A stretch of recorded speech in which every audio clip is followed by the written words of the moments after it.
Баярлалаа ярин. Миний хувьд том биомолекулуудын шинжилгээнд масс спектрометрийн хэрэглээг илүү тохиромжтой болгох инженерийн шийдлүүд болон хөгжүүлэлтийн хувьд юу хийсэн талаарх товч мэдээлэл өгөх юм. Тэгэхээр уургийн том молекулуудын шинжилгээнд бидний гол анхаарч ажиллаж өөрчлөлтийг оруулсан зүйл бол шахуурга, насосыг өөрөөр байдлаар шахах дизайныг оруулж өгсөн.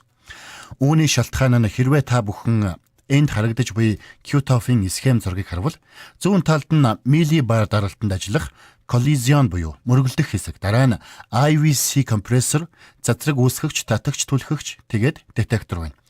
Хэрвээ та бүхэнд энд үйлчилж байгаа даралтны хэмжээг харах юм бол мөргөлдөх хэсэгт молекулыг фрагмент болгож салгахын тулд даралт нь миллибарын хэмжээнд байхад харин TOF-ын хэсэгт хасах 7 байдаг. Өөрөөр хэлбэл та бүхэн энэ өчүүхэн бага зайд даралтны зөрүү 4 дахин байгааг харж байна.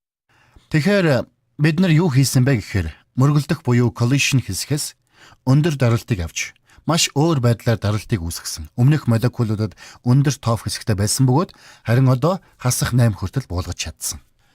Өөр нэг зүйл бол энэ хэсгийн элементүүдийн өндөр вакуумтай байдаг учраас хийг гадагшлуулж бууруулах байсан. Вакуумын орчныг удаашруулснаар том молекулуудын спектрийн чанар сайжирч бусад саад шуугаануудыг ч гэсэн бууруулж чадсан. Үүнийг дараагийн слайдн дээр харуулах болно. Одоогийн шинэ 6545-тай харьцуулсан байгаа.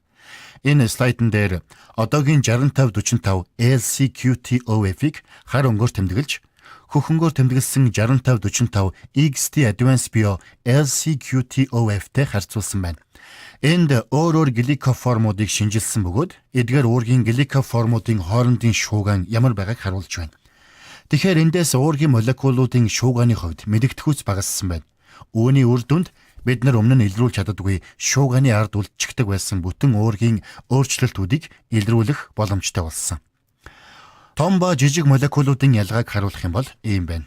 Жишээлбэл жижиг молекул крестрийн хэмжээ 500 G мол байхад моноклонал эсрэг бийт болох юм бол том молекул трастузумабын молекул жин 145 килобайт даалтан байна. Энэ бол молекулын жингүүд нь хоорондоо бараг 500 дахин зөрүүтэй байна. Нөгөө талаас нь авч үзэх чухал нэг зүйл бол мөргөлдөх хэсэгт өөрөөр илрүүлэлтэнд орно. Учир нь молекулуудын эргэлдэх үеийн хөндлөн огтол маш өөр байна. Хэрвээ эдгээр молекулуудыг нэг игнэнд оруулбал хэдийгээр нэг нь нөгөөгөөс массын хувьд 3-10 дахин том боловч мөргөлдөх хэсгийн эргэлдэх үеийнх нь хөндлөн огтол 50 дахин л өөр байгаа. Иймд шуугаан буюу саадууд хаанаас гарч ирээд байна вэ гэдгийг сайн ойлгох хэрэгтэй. Тэгэхээр жижиг молекулуудын хувьд мөргөлдөх хэсгийн хөндлөн огтлын 1 нанометр квадратын хэмжээнд тооцоо хийх ёстой бол эсрэг уургийн молекулын хувьд 50 нанометр квадратын хэмжээнд тооцох ёстой болж байна. Хэрвээ та бүхэн TOF-ын хэсэг дэх ионуудын замд тооцооллоор бол даралт хасах 7 байхад ионуудын 30 орчим хувь нь хим молекулуудтай мөргөлдөөнд орсоор байна. Тийм болохоор хамгийн чухал шийдвэрлэх асуудал бол хэдий хэмжээгээр бид нар даралтыг өөрчилбөл хим молекулуудтай мөргөлдөөнд орох нь багасах вэ гэдэг байгаа юм.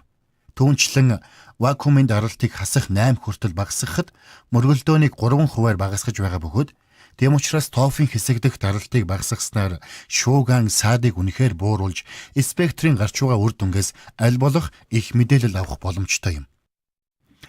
TOF-ын хэсэг нь масс спектрометрийн хэсэг дэх бусад элементүүдд ч гэсэн бас хамаатай бөгөөд түрүүн Эрни хэлснээр том молекулуудад SWAMP автомат тохиргоотой ч гэсэн холбоотой. Тэгэхээр тохиргоог асааснаар бүгдд нь адилхан үйлчилж болохгүй учраас бид нар том молекулуудад зориулсан тусгай алгоритм зохиосон.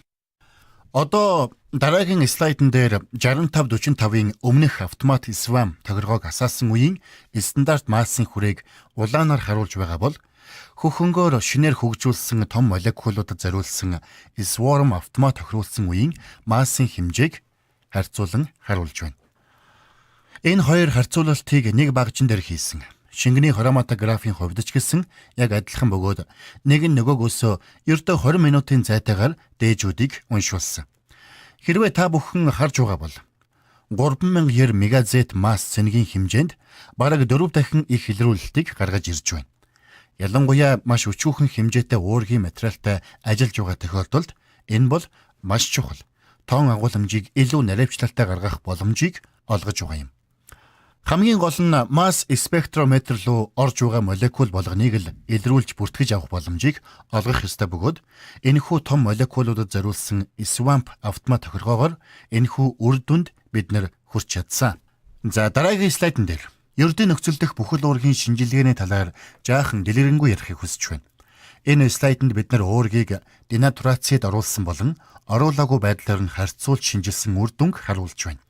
Денатурацид оруулахдаа хөдөлгөөнд фазад хэрэгэлдэг зэрэглэлийн формын хүчлийн усан дах болон асетонитрил дах уусамлыг ашигласан. Энд харуулснаар хамгийн түгээмэл илэрч буй цэнэгийн хэмжээ дээжинд ашигласан эсрэг биетээс хамаарч 3000-аас 3400-ийн хооронд байна. Ердийн нөхцөлд хөхөнгөөр тэмдэглэсэн байдлаар харагдаж байна. Энэ тохиолдолд бид нар яг адилхан эсрэг биетийг 100 ммол аммонийн асетатад уусгаж багжинд оруулсан. Өөрөг задралд ороогүй байгаа учраас илүү өндөр масс цэнэгийн хэмжээг үзүүлж байгаа юм. Хэрвээ эсрэг биетэд тусалж байгаа эсрэг биеттэй холбож өгсөн эмийн конжугейтүүдийг хайж байгаа тохиолдолд энэ бол их чухал юм. Энэ тохиолдолд ихэвчлэн денатурацид оруулж тэмдэглэсэн байдаг. Ердийн нөхцөлд эм болон эсрэг биетийн хамгийн сайн үйлчлэх харьцааг тогтоохын тулд денатурацийн орчинд нь тэмдэглэж өгсөн байдаг. Тэгэхээр бид нэр энд масс цэнэгийн харьцаа 5-аас 6000 мегазет руу шилжсэн байгааг харж байна. Бидний өмнө тулгарсан нэг асуудал бол хамгийн том ковалент бус комплекс молекулуудын шинжилгээг бидний багжир аль төвшөнд хүртэл хийж чадах. Тэдгэрийг батлан үзүүлэхийг хүсэж байлаа. Үүний нэг сайн жишээ GRO-EL уургийн шинжилгээг хэлж болно. Энд бид нар 802 килдалтон 14 мер ковалент бус уургийн комплексыг шинжлэх туршилтын нөхцлүүдийг бичсэн байна. Энэ шинжилгээг Nano ESI их усүрийг ашигласан. 1 пикомол микролитр концентрацтай GRO-EL-ийг 200 ммол аммонийн асетатад уусгасан. Nano ESI-ийн ердийн стандарт нөхцлүүд байна. GRO-EL-ийн спектрийг харвал маш сайхан салалтууд явагдсан байна. Хамгийн их ионжуулалтын массыг 11500 масс цэнэгийн харьцаан дээр үзүүлж байна. Энэ бол ердөө 2 минутын хугацаанд гүйлгэсний дараа гарч ирж байгаа үр дүн. Эндээс бид нэр цэнэглэгдсэн ионуудын массын салалтаараа их жигд тархалттай бейзлайн суур байгааг харж байна. Маш сайхан ионжуулалтын талаарх том мэдээллүүдийг авч чадаж байна. Өөрөөр хэлбэл бид нар ямар төвшөнд хүртэл энэ багжин дээр ажиллаж болохыг харуулж чадаж байна. Өөрөөр хэлбэл багаж маань фрагментацийг өөрөө амжилттай хийж чадаж байна. Гэхдээ энэ бол тийм ч амархан биш. Мөргөлдөөнд бид нар азотын хийг ашигладаг. Гэхдээ 11500 килодолтоноос дээш том молекулуудыг фрагментжуулахад азотын хийг хангалттай биш. Тийм болохоор бид нар энэ шатанд SF6 маш хүчтэй хийг ашиглахаар болсон. Хийн тэлэлтийн факторууд өөрөөр учраас бид нар өмнө нь Q-TOF ашиглаж чаддаггүй байсан юм. Харин хийг өөр байдлаар шахдаг болсноор энэхүү хүчтэй хийг ашиглаж молекулуудыг салгах боломжтой болгосон. Яг үнэндээ энэ төсөл судалгаа хөгжлийн шатандаа байгаа бөгөөд одоохондоо манай програмд суулгаагүй байгаа. Үүний спектрийн тархацыг жигд сайжруулахад бид нар ашигласан. Гэхдээ саяын тайлбарласан фрагментжуулалтаар 2 минутын хугацаанд 18000-аас 21000 масс цэнэгийг нэгжид нийт 13 фрагментуудын спектрыг гаргаж ирж байна. Тэгэхээр энэ бүх мэдээллүүд болон бусад бүтэн уургийн том молекулуудын шинжилгээний үр дүнгийн талаар ASMS 2017 буюу Америкийн химийн ассоциацийн хурлын үеэр 4 дахь өдөр танилцуулах болно. За ингээд би яриагаа ээрэн шилжүүлье. Маш сайхан мэдээлэл та бидэнд танилцуулсан Кристэ баярлалаа. За ингээд өнөөдрийнхөө танилцуулгыг дуусгахын өмнө би дүгнээд 2 зүйлийг хэлхийг хүсэж байна. Юуны түрүүнд хэлэхэд энэхүү шин 6545 XT Advanced via Q-TOF систем нь олон төрлийн уургийг тодорхойлоход зориулагдсан бөгөөд уургийн молекулыг бүтнээр нь болон пептид байдлаар нь шинжилж илрүүлэх онцгой чадвартай юм. Энэхүү системээр уургийн молекулыг бүтнээр нь шинжлэх төвшөнд үзүүлж байгаа гайхалтай үр дүнгууд, том мэдээллүүдийг дахин тодотгож хэлхийг хүсэж байна. Ялангуяа Крисийн дөнгөж сая бидэнтэй хуваалцсан мэдээлэлд энэхүү системээр маш том бүтэцтэй комплекс нэгдлүүдийн шинжилгээ хийхэд аль хэр хүртэл явж болохыг харууллаа. Бид үнэхээр энэхүү Advanced via Q-TOF системийг эмийн салбар зориулж бүтээж чадлаа.